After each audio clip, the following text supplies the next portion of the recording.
A lot of us have this quiet feeling, this tension. We're always in motion, right? We're busy, we're productive, we're checking things off our lists, but it doesn't always feel like real progress. We're moving, for sure, but are we actually moving toward a life that truly matters?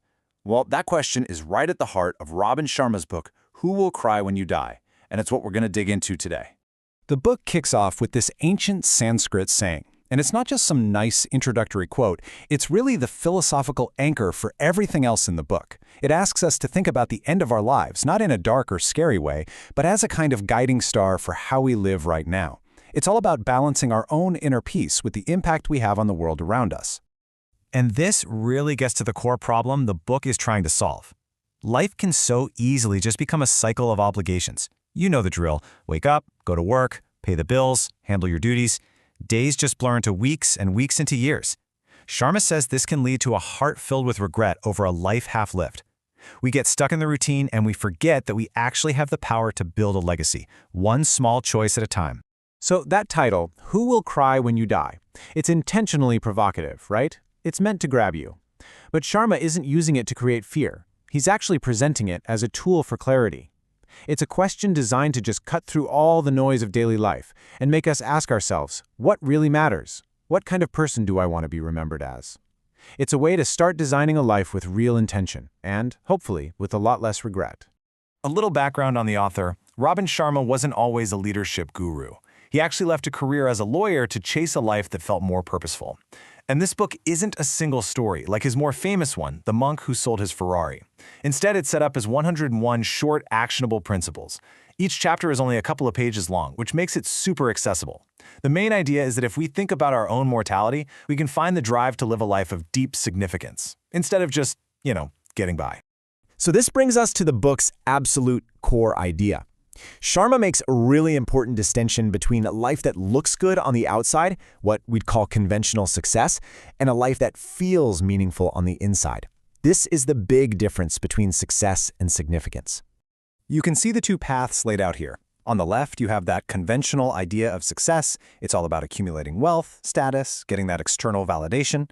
And then on the right, you have what Sharma calls genuine fulfillment, or significance. That path is defined by things like positive impact, loving memories, simple acts of kindness, and contribution. Now, the book isn't saying success is a bad thing, but it does challenge us to ask if our pursuit of it is maybe costing us our fulfillment. So how do we even begin to build a life of significance? Well, the first major insight from the book is that we have to turn inward and discover our calling. This quote is so key. Sharma's whole perspective is that your purpose isn't something you have to invent out of thin air. It's already inside you, just waiting to be discovered and put to good use. He believes every single one of us has unique gifts, and a significant life comes from using those gifts to serve others in some way. Now, here's what most people overlook when they hear that word, calling. The idea is often misapplied.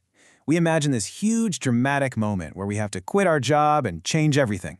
But that's not really what Sharma is suggesting. His point is much more subtle. It's about bringing more of your authentic self into the work you already do. It's about figuring out which parts of your day energize you and add value, and then trying to do more of that. The crucial point here is that it's a shift in perspective, not necessarily a change in your profession. So here's a simple, low-pressure action you can take this week. Find just 15 minutes of quiet time. No phone, no distractions. And ask yourself this question: what parts of my work make me feel most authentic and energized? Then just write down 3 things. They don't have to be earth-shattering. Maybe it's mentoring a newer colleague, or solving a tricky problem, or that one moment you got into a creative flow. The goal here isn't to find a new career. It's just to find a little more meaning in the one you already have. Okay, so once you start to discover your calling internally, the next insight is all about how you express that purpose on the outside. A significant life isn't built in one big, grand gesture. It's built through small, consistent, daily actions. I love this quote because it grounds this big idea of legacy in something so simple and so human, just our daily decency. Sharma suggests that our real impact on the world comes down to the small, conscious choices we make every single day. A meaningful life is really just the sum of all these tiny, positive actions. So what are these building blocks? The book covers a bunch, but let's just focus on these 3. First, practicing gratitude, which helps shift your focus from what's going wrong to what's going right. Second, cultivating silence, which gives you the space to actually hear your own thoughts. And third, daily kindness. the simple act of making someone's day just a little bit better. These aren't brand new ideas, of course, but the book argues that practicing them consistently is what transforms an ordinary life into an extraordinary one. Now, at this point, it's fair to ask a critical question. The book encourages us to see troubles as blessings.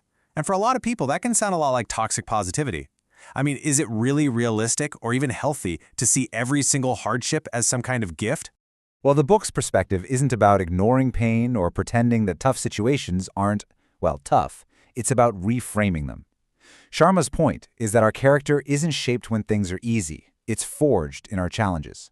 So the goal isn't to enjoy hardship, but to use it as a stepping stone, as an opportunity to learn something about ourselves, to build resilience, and develop the strength we're going to need down the road. From my own experience, I can tell you that applying even just one of these small habits can have a huge impact. For a long time, my mornings were just a mad rush of emails and news, and it set this really reactive tone for the whole day.